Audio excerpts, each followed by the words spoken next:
the cave.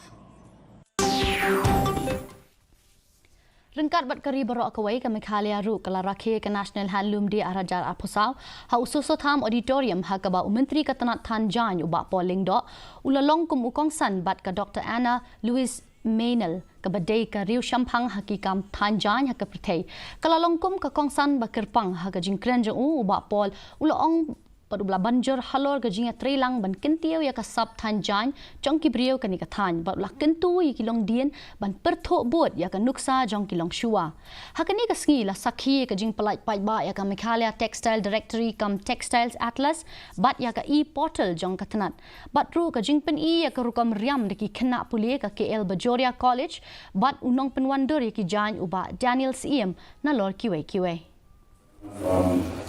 the textiles industry, dyers, artisans, weavers, spinners, entrepreneurs. I think what I heard initially was from farm to fashion, and perhaps we can now elevate further, farm to fabric, to fashion,